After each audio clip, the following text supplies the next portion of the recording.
बातमी जरांगे पाटील यांच्या संदर्भात मुंबईच्या वेशीवर भगवं वादळ धडकलंय। आरक्षणासाठी मुंबईत येणारच असं जरांगे पाटील यांनी म्हटलंय। आरक्षण घेतल्याशिवाय माघार नाही असं सुद्धा जरांगे पाटील यांनी म्हटलंय। तर आरक्षण घेतल्याशिवाय आता मुंबईतून हलणार नाही असं सुद्धा त्यांनी म्हटलंय। तर या संदर्भात जरांगेंशी बातचीत केली आहे आमचे प्रतिनिधी चंद्रशेखर भांगे यांनी। तर आपल्यासोबत चंद्रशेखर भांगे हे आता लाईव्ह जोडलेले आहेत। चंद्रशेखर, जरांगे पाटील यांची ठाम भूमिका आहे मुंबईत येणारच आणि आरक्षण घेतल्याशिवाय मागे हटणार नाही। आत्ताची तिथली परिस्थिती काय? जगदीश, खरं तर नवी मुंबईमधील जे एपीएमसी मार्केट आहे या ठिकाणी काही वेळापूर्वी मनोज जरांगे पाटील आणि त्यांचे जे इतर मराठा बांधव सहकारी आहेत ते आलेले आहेत। खरं तर मनोज जरांगे पाटील यांची तब्येत जी आहे ती थोडीशी खालवलेली आहे, त्यांना ताप सुद्धा भरलेला आहे। मराठा आरक्षणासाठी मनोज जरांगे पाटील यांनी अंतरवाली सराठी येथून त्यांची जी रॅली आहे ती मुंबईच्या दिशेने घेऊन निघालेले आहेत। खरं तर काल लोणावळ्यामध्ये त्यांना दोन शिष्टमंडळ जे आहेत ते भेटण्यासाठी आले होते। खरं तर या दोन्ही शिष्टमंडळांना या ठिकाणी मनोज जरांगे पाटील यांची मनधरणी करण्यात ते यशस्वी ठरलेले आहेत। आज मनोज जरांगे पाटील हे नवी मुंबईतील या मार्केटमध्ये आलेले आहेत। आपण बघू शकतो की या ठिकाणी मराठा आंदोलक जे आहेत ते मोठ्या प्रमाणात या ठिकाणी त्यांच्या समवेत असलेले आंदोलक या ठिकाणी आहेत। आपण त्यांच्याशी थेट बातचीत करूयात।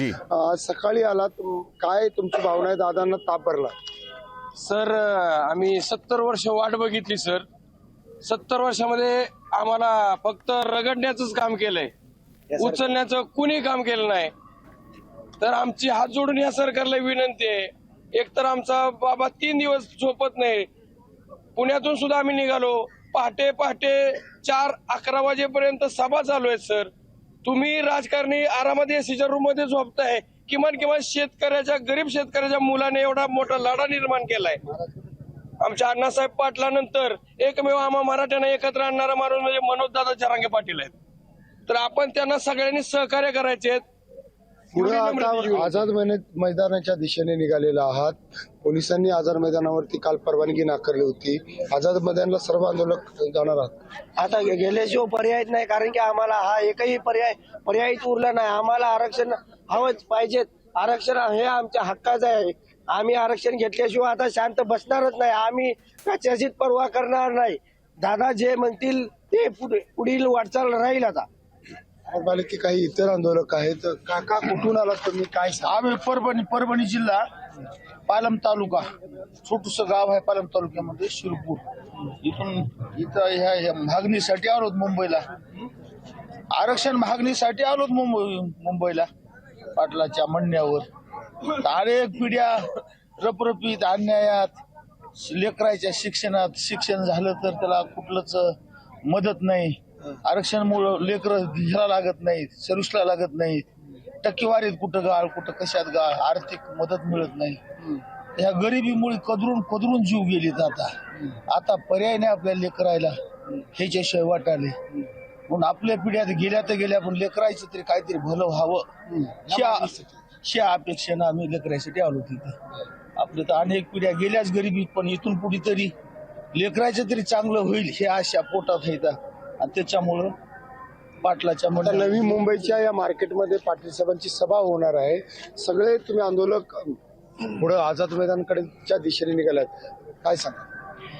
आम्हाला सरकारला एवढीच विनंती आहे की आता 4-5 दिवसापासून आम्ही जे आता अंतरावली ते मुंबईपर्यंत आलेलो प्रवास करीत, सरकारला म्हणजे 1 कोटी 1.5 कोटीच्या 2.5-3 कोटीच्या यांनी आम्ही इथपर्यंत ट्रॅक्टर बिक्टर सगळ्या गाड्या वाहनं घेऊन आले। पण सरकारला हा इश्यू एकदम फालतू वाटतोय। मीडियाला दाखवला पण फालतू इश्यू वाटतोय सरकारला पण, म्हणजे याचे आणि आम्हाला आपण काही इतर आंदोलक आहेत त्यांच्याशी थेट बातचीत करूयात। दादा, या ठिकाणी बघू शकताय की मोठ्या पद्धतीनं मराठा आंदोलक जे आहेत आपली मागणी घेऊन या ठिकाणी आलेले आहेत। काही आंदोलकांना नाश्त्याची सुद्धा व्यवस्था करण्यात आलेली आहे। आपण सकाळचा त्यांचा नाश्ता कसा चालला हे बघूयात। खरं तर या ठिकाणी जो नाश्ता आहे, नाश्ता करण्यासाठी सुद्धा अनेक मराठा समाजाचे बांधव आहेत। या ठिकाणी व्यवस्था करण्यात आलेली आहे। आणि पोहे आणि इतर जे साहित्य जे आहे, इतर जे पदार्थ आहेत त्यांना या ठिकाणी देण्यात येत आहे। आपण बघू शकतो की या ठिकाणी जे स्वयंसेवी संस्था आहेत त्या संस्थेच्या सगळ्या यांच्याशी आपण सुद्धा बातचीत करूयात, कारण त्यांच्या वतीनं चांगल्या पद्धतीने या ठिकाणी नाश्त्याची व्यवस्था करण्यात आलेली आहे. पोहे गरमागरम या ठिकाणी जे आहेत या सगळ्या आंदोलकांना त्यांच्याकडून वाटप केलं जात आहे. आपण थेट त्याच्याशी बातचीत करूया. काय नाव आहे तुमचं? अंकुश जाधव. ही नाश्ते मराठा उद्योजक लॉबीतर्फे जे मराठा बांधव येत आहेत त्यांच्यासाठी आमच्याकडून फुल फुलाची पाकळी म्हणून आम्ही नाश्त्याची सोय केलेली आहे. किती जणांचा नाश्ता तुम्ही आम्ही 500 किलोचे पोहे बनवलेले आहेत. या ठिकाणी काही इतर जे आहेत त्यांच्याशी बातचीत करत जे आयोजक आहेत अशा पद्धतीनं या ठिकाणी सगळ्या या आंदोलकांना नाश्ता देण्याचं काम सुरू आहे. काय सांगाल दादा? दादा, आमचे हे बांधव आज आमच्यासाठी, आपल्या समाजासाठी इतक्या लांबून आपले बांधव आलेले आहेत, तर त्यांना येथे नाश्त्याची सोय करून देणं हे आमच्या सर्वांचं कर्तव्य म्हणून आज या ठिकाणी आपण 500 ते 600 किलो नाश्त्याची सोय आपल्या बांधवांसाठी अल्पोपहाराची सोय केलेली आहे. आणि आपल्याला या आरक्षणासाठी ज्या प्रकारे आपले सर्व बांधव पूर्ण महाराष्ट्रातून आलेले आहेत, तर आपण मराठा उद्योजक लॉबीच्या माध्यमातून आपल्या आलेल्या सर्व तमाम मराठा बांधवांसाठी इथे नाश्त्याची फुलाची पाकळी म्हणून नाश्ता एक सोय देण्याचा प्रयत्न करतो. जगदीश, आपण पाहिलं की या ठिकाणी मराठा समाजाच्या कार्यकर्त्यांच्या नाश्ता आणि चहाची सुद्धा व्यवस्था करण्यात आलेली आहे. आंदोलक जे आहेत आपण बघू शकतो की मोठ्या उत्साहानं या ठिकाणी घोषणाबाजी करताना दिसत आहेत. मोठ्या प्रमाणात जे आंदोलक आहेत APMC मार्केट जे आहे नवी मुंबई वाशी या ठिकाणच्या या मार्केटमध्ये मोठ्या प्रमाणात घोषणाबाजी करत आहेत. मोठ्यानं हात उंचावून या ठिकाणी घोषणाबाजी करत आहेत. आरक्षणाची मागणी करत आहेत.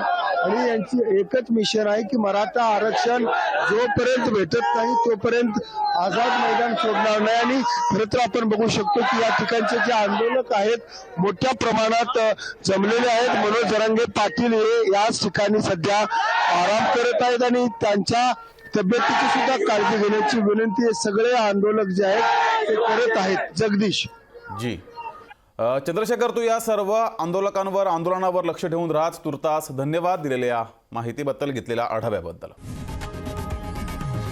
लोकशाही मराठी ऐका, पहा, जागरूक रहा.